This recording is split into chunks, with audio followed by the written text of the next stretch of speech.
Hi there. Today we're going to talk about applying gouache with a brush. Like all painting, let's start on the palette. So this paint over here is an example of paint that's just got a ton of water in it. It was good for an initial pass, and we can wake it back up once it dries out, but ultimately it's just too thin to paint on top of any subsequent layers. What we want is for our painting to have some body to it.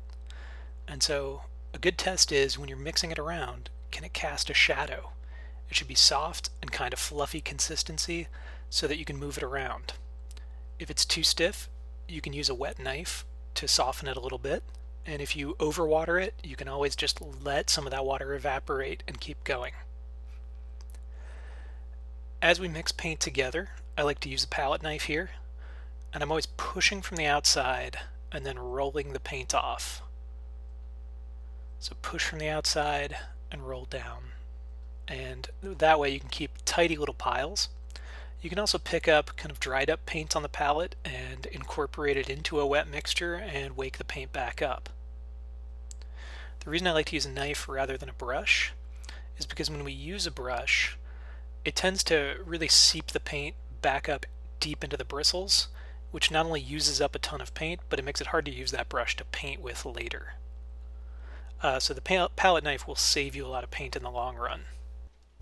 So in general, we want to pick up a nice bead of paint on the end of the bristles.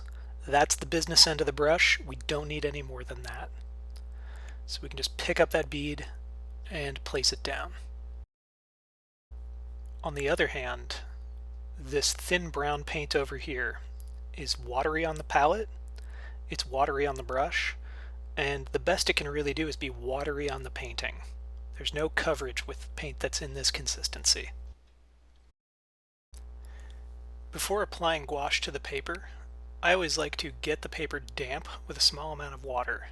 So I'll brush the entire drawing down with a little bit of water just so it's got some moisture in the paper. This makes every step easier than if the paper was left bone dry.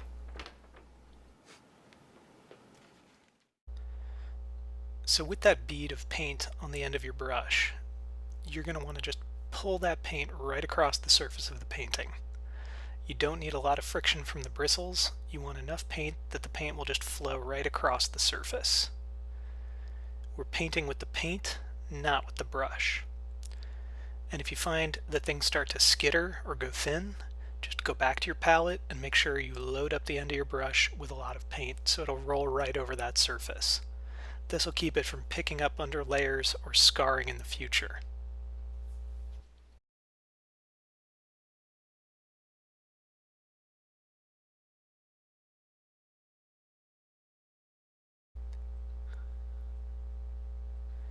So you want to remember to pull the paint with the brush. Never push, never scrub. Terrible idea. Just follow the end of your brush, make one move, another move, and get out of there. One advantage of gouache is that when you work opaquely, it allows you to build your painting in layers, covering over previous passages and refining edges as you go. When you add the paint on in layers, you want to make sure that there's plenty of paint on the end of the brush and that it's a soft consistency, allowing you to roll right over the painting. If you paint with the paint, this will work beautifully. If you don't have enough and you scrub with the brush, you risk waking up previous layers of paint and mixing them into what you have going on. So remember, when applying paint, you want to make sure that the consistency of the paint is soft enough that it'll flow, but stiff enough that it'll stand up and have a three-dimensional presence. You also want to make sure that whenever you're using a brush, you tend to follow the back of that handle and pull the paint along the paper, not push, not scrub. If things start to skitter on you, remember, just go back and get more paint. This is going to be difficult. You're going to have to practice. Go learn it with your hands.